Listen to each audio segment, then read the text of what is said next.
अस्सलाम वालेकुम, क्या हाल है आप सबका। उम्मीद है आप सब खैरियत से होंगे। स्पेन में कोरोना वायरस ने बहुत ही बुरी तरह से मुतासर किया आवाम को, और इस कदर बुरी तरह से मुतासर किया है कि एक वक्त तो ऐसा आ गया था स्पेन में कि हॉस्पिटल और तकरीबन कोलैप्स कर चुके थे। इसीलिए स्पेनिश हुकूमत ने मैड्रिड में एक बहुत बड़ी फेरिया पे जिसका नाम फेमस है उसको जाना जाता है, तो वहाँ पर इमरजेंसी के सूरत हाल में एक हॉस्पिटल कायम किया और 1000 लोगों के लिए वहाँ पर जो है ना एक ही वक्त पर 1000 लोगों को वहाँ पर डील किया जा सकता था।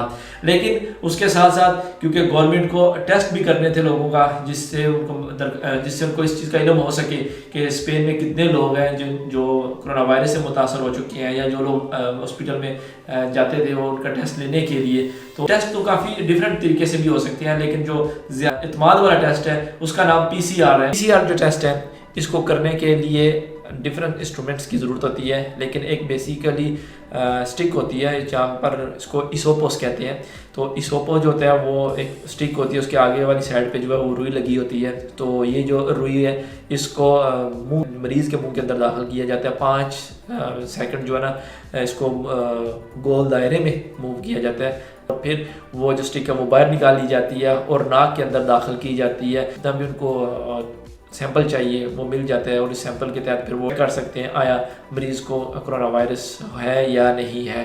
तो उस हवाले से ये जो स्टिक है इसकी अशद ज़रूरत थी गवर्नमेंट को, क्योंकि उसके बिना PCR जो है वो कंप्लीट नहीं हो सकता था। तो वो हासिल करने के लिए स्पेनिश गवर्नमेंट ने बहुत बड़ा कारनामा किया है। वो कारनामा ये था बेसिकली कि स्पेनिश हुकूमत को जब उसने देखा कि ये स्टिक दरकार है, तो ऑब्वियसली जहाँ पर जब स्टेट को किसी चीज़ की ज़रूरत होती है तो ये तरीक़ाकार होता है कि हुकूमत जो है वो फिर पब्लिक कर देती है कि इतनी तादाद हमें चाहिए इस चीज़ की। तो जो कंपनी वो मैन्युफैक्चर कर रही होती हैं वो फिर अपनी ऑफ़र करती हैं हुकूमत को कि हम आपको इस प्राइस पे और इतनी देर तक ये जो है ना आपको प्रोवाइड कर देंगे।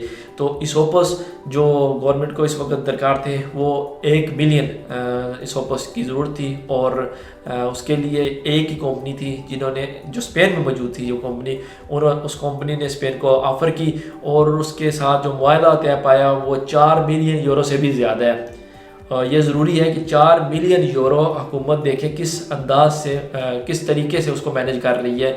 ये कंपनी है MG। तो इस कंपनी को जो स्पेन में गवर्नमेंट के मुताबिक स्पेन में रजिस्टर्ड है, लेकिन ना तो इसका एड्रेस मालूम है, यानी कि कौन सी सिटी में इसका ऑफिस है या फैक्ट्री है वो किसी को कोई इल्म नहीं है। फिर दूसरे नंबर पर सिर्फ यही आपको बताते हैं कि ये स्पेन में है। मैंने गूगल में थोड़ा सा सर्च किया है तो इस हवाले से जो चीज़ सामने शो हुई वो बहुत ही अजीब थी। वो ये कि मीडिया ने तो इतना उसको नहीं उछाला, लेकिन दूसरे जो मेरे कोलीग हैं वकील उन्होंने इस बात पे ज़रूर डिस्कस किया है। वो ये कि ये कंपनी स्पेन में जो रजिस्टर्ड ही नहीं है, ये बेसिकली स्विट्ज़रलैंड की कंपनी है, और वो भी टेक्सटाइल की है, यानी कि टेक्सटाइल की ये कंपनी है। और यही कंपनी जो स्विट्ज़रलैंड में रजिस्टर्ड है ये आगे किसी और कंपनी से ऑर्डर लेती है, और उसके बाद जो है वो स्पेनिश हुकूमत को ये फराहम कर सकती है इसोपोस ये स्टिक्स। तो आप पूछ रहे होंगे कि ये चीज़ें सारी मैं आपको क्यों बता रहा हूँ।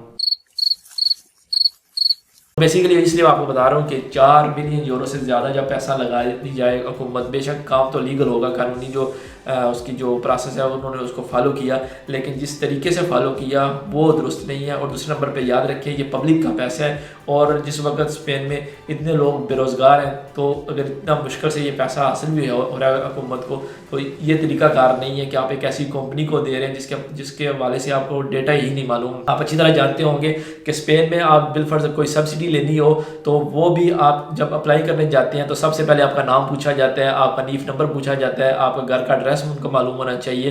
तो ये भी इवन पूछा जाता है कि आप कितने अरसे से स्पेन में रह रहे हैं, कौन सी कंपनी में आप जॉब कर रहे हैं। तो हर चीज़ का इनके पास डेटा होता है।